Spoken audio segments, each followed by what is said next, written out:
വിശദമായ വാർത്തയിലേക്ക് വർക്കല രാജു കൊലക്കേസിലെ പ്രതികളെ തെളിവെടുപ്പിനെത്തിച്ചപ്പോൾ രോഷാകുലരായി ബന്ധുക്കളും നാട്ടുകാരും. പോലീസ് നടപടിയിൽ തൃപ്തിയില്ലെന്നും തെളിവെടുപ്പ് പ്രഹസനമായിരുന്നുവെന്നും ബന്ധുക്കൾ ആരോപിച്ചു.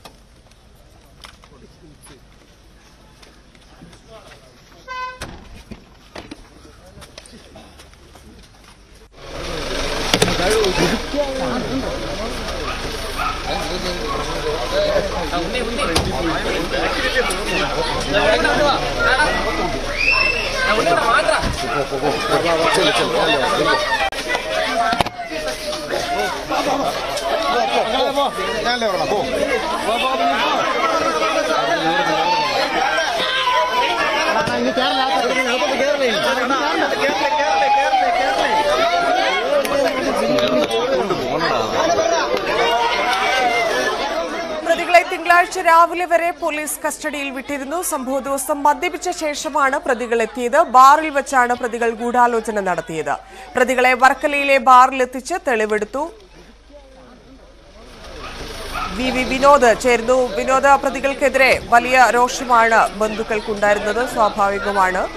പക്ഷേ തെളിവെടുപ്പ് എന്തുകൊണ്ടാണ് പ്രഹസനമെന്ന് ബന്ധുക്കളും നാട്ടുകാരും പറയുന്നത്. കേസുമായി ബന്ധപ്പെട്ട മറ്റു വിവരങ്ങൾ.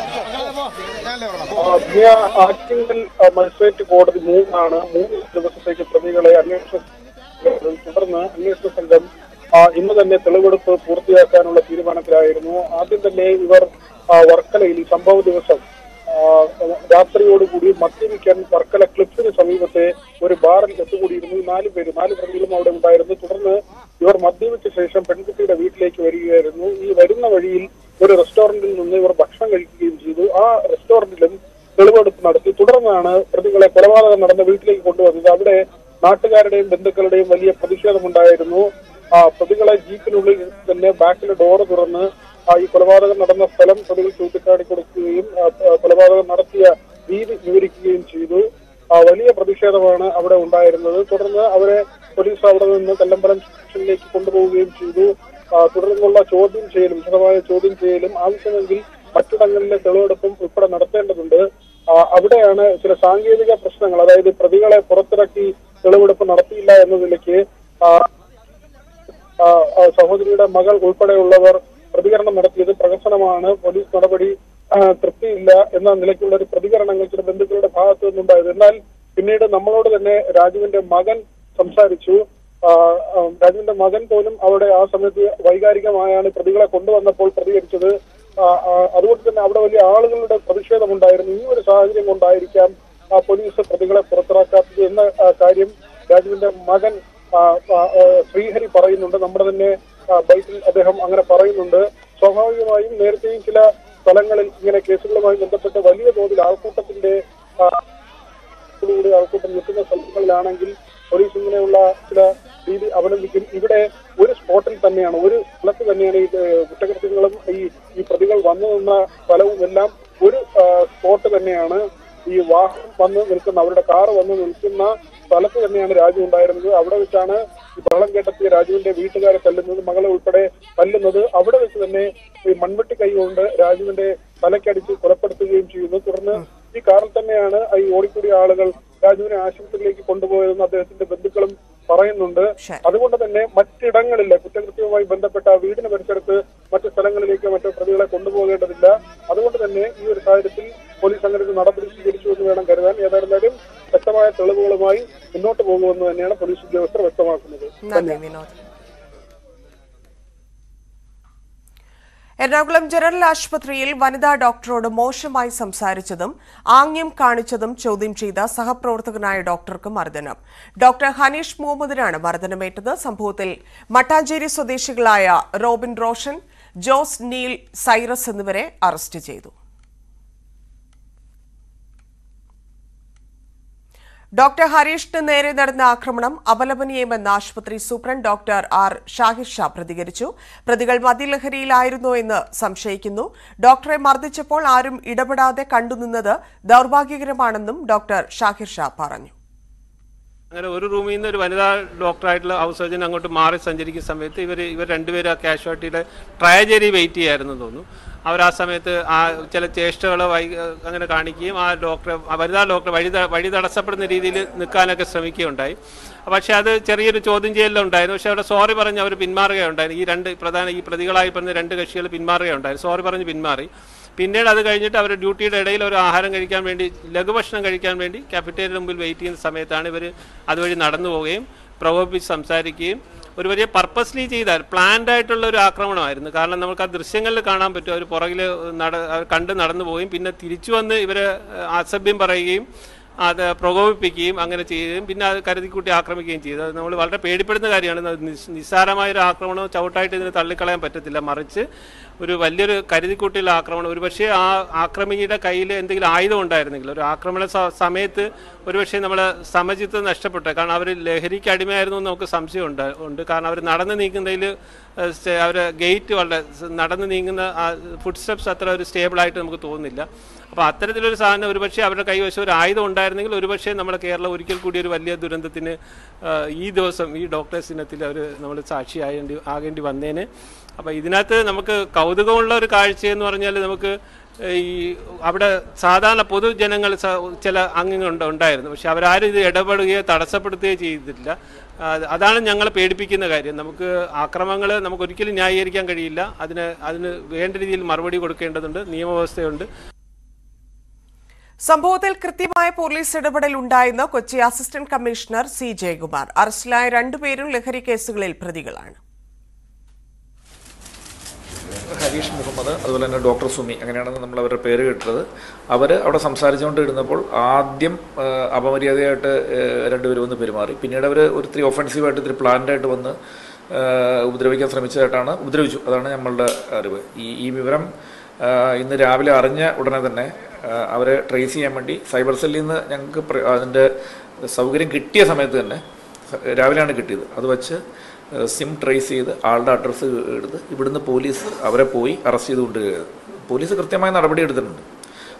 അൺഫോർച്ചുനേറ്റ്ലി പോലീസ് മറ്റേ ഡോക്ടർമാരെ ഉപദ്രവിച്ചതായിട്ട് ഞങ്ങൾ കണ്ടിട്ടുണ്ട്. അതിന് കൃത്യമായ നടപടി എടുക്കും. അറസ്റ്റ് ചെയ്തിട്ടുണ്ട്. ഇന്ന് റിമാൻഡ് ചെയ്യുകയും ചെയ്യും. നവമി ദിനേശ് ചേരുന്നു. നവമി, എന്താണ് ഈ കേസുമായി ബന്ധപ്പെട്ട പുതിയ വിവരങ്ങൾ? ധന്യ, ഈ പ്രതികൾക്കെതിരെ ലഹരി ഇടപാടുമായി ബന്ധപ്പെട്ട് കേസ് ഉൾപ്പെടെ നിലനിൽക്കുന്നുണ്ടെന്ന് നമ്മളോട് അസിസ്റ്റന്റ് കമ്മീഷണർ വ്യക്തമാക്കിയത്. ഇന്ന് പുലർച്ചെ 1 മണിയോട് കൂടിയാണ് ഈ സംഭവം ഉണ്ടായത്. ആശുപത്രിയിൽ കിടക്കുന്ന ബന്ധുവായ രോഗിക്കൊപ്പം കൂട്ടിരിക്കുന്നതിന് വേണ്ടിയായിരുന്നു ഈ 2 പ്രതികളും ആശുപത്രിയിൽ എത്തിയത്. ഈ സമയത്ത് ക്യാന്റീനിൽ ഇരിക്കുകയായിരുന്ന വനിതാ ഡോക്ടറോട് പ്രതികൾ മോശമായി പെരുമാറി. ഉടൻ തന്നെ ഈ വനിതാ ഡോക്ടർ ഇവരോട് കയർത്ത് സംസാരിച്ചു. ഇവർ തമ്മിലൊരു വാക്കേറ്റം അവിടെ ഉണ്ടായി. ഇതിനുശേഷം പ്രശ്നം പരിഹരിച്ചാണ് പ്രതികൾ സ്ഥലത്തു നിന്ന് പോയത്. തുടർന്ന് ഹൗസ് സർജന്മാർ, അതായത് ഈ വനിതാ ഡോക്ടറും ഒപ്പം വനിതാ ഡോക്ടറിന്റെ സഹപ്രവർത്തകരും ഇവർ രണ്ടുപേരും ആശുപത്രി വരാന്തയിൽ ഇരിക്കുന്ന സമയത്താണ് ഈ 2 പ്രതികളും എത്തുകയും വീണ്ടും മോശമായി ഇവരോട് സംസാരിക്കുകയും ചെയ്തു. തുടർന്ന് ഈ സഹപ്രവർത്തകനായ ഡോക്ടർ ഇവർക്ക് നേരെ കയർക്കുന്ന ഒരു സാഹചര്യം ഉണ്ടായി.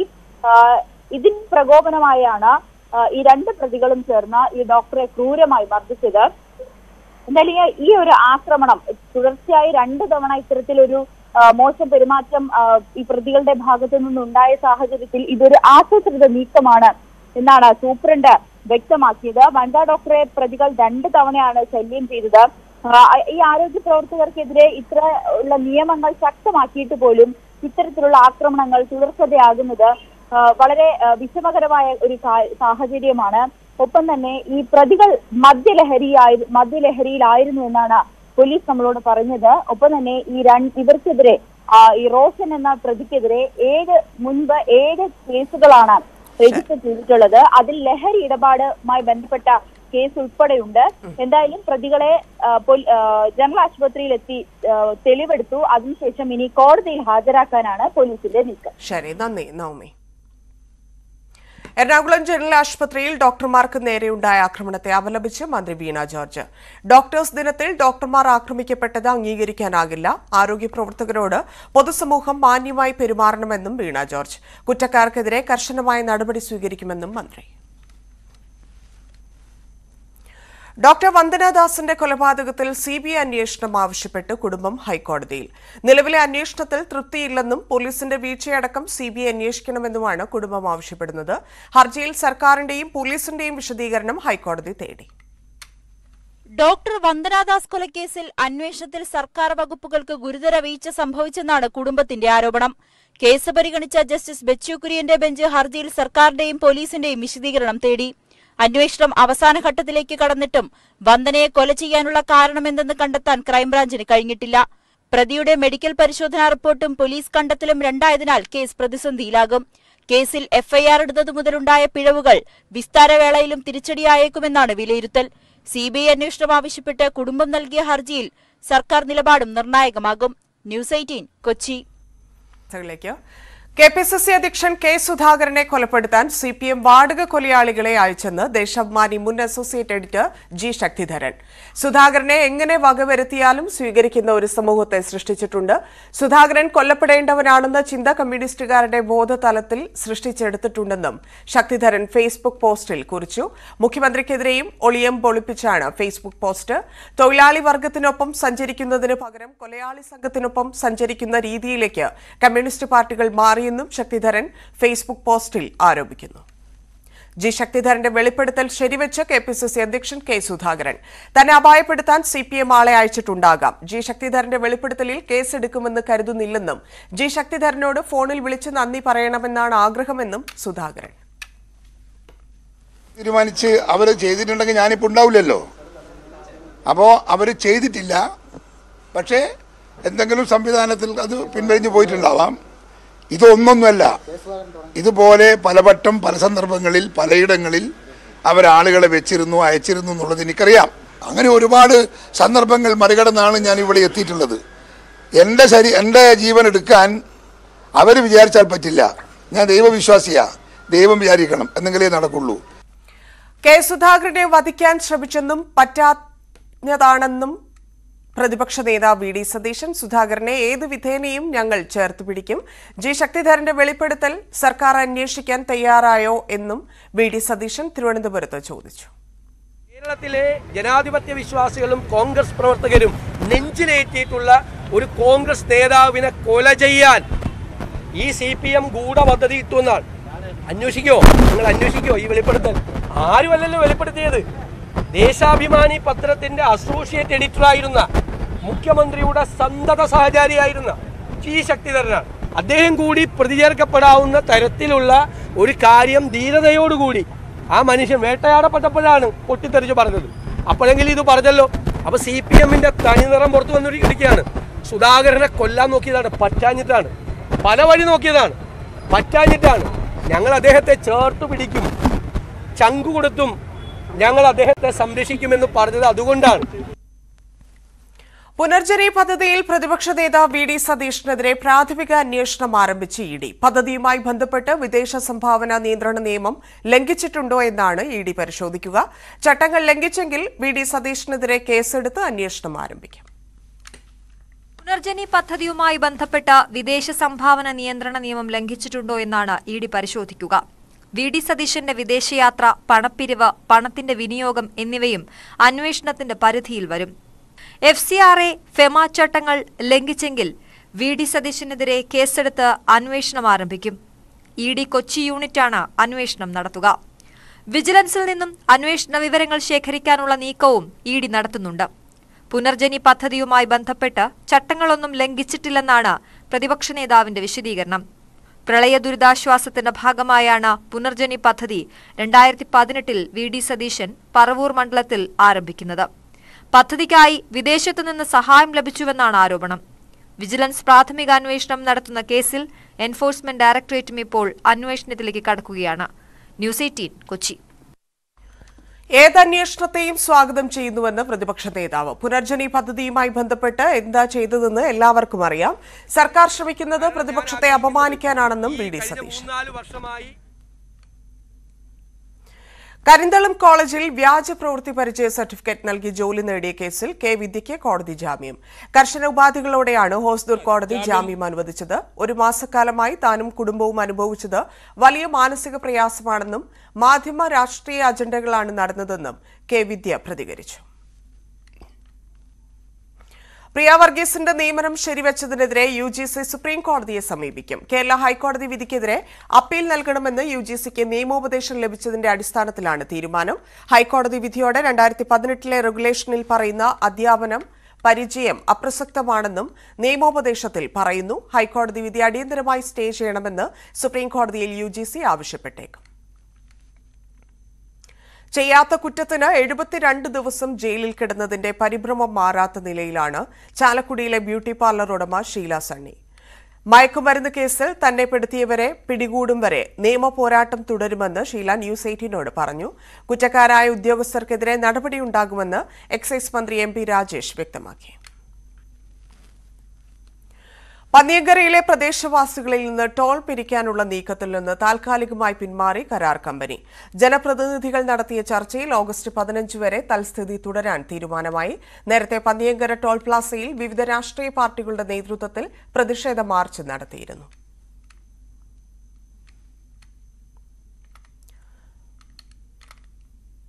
പ്രദേശത്തെ 5 പഞ്ചായത്തുകളിൽ നിന്നുള്ളവർക്ക് ഇന്നു മുതൽ ഇളവ് അനുവദിക്കാനാകില്ലെന്ന് കമ്പനി നേരത്തെ നിലപാടെടുത്തിരുന്നു.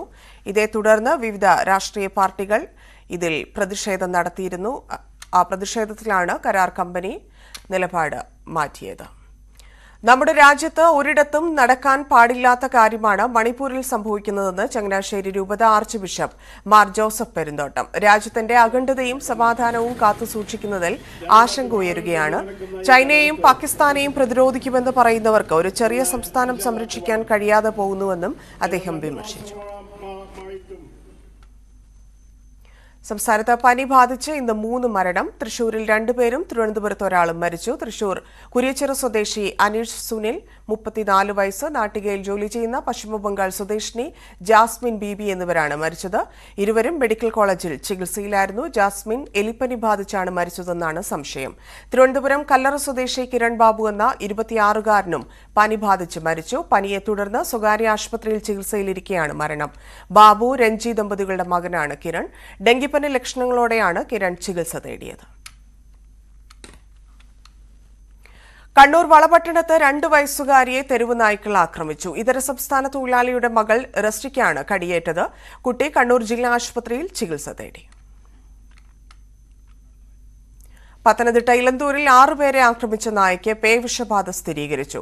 തിരുവല്ലയിൽ നടത്തിയ പരിശോധനയിലാണ് പേവിഷബാധ സ്ഥിരീകരിച്ചത്. കഴിഞ്ഞ ദിവസം വൈകിട്ടാണ് ഇലന്തൂരിൽ വീടിന് മുറ്റത്ത് നിൽക്കുകയായിരുന്ന യുവാവിനെയും റോഡിലൂടെ നടന്നുപോകുകയായിരുന്ന സ്ത്രീയെയും വഴിയാത്രക്കാരെയും നായ കടിച്ചത്.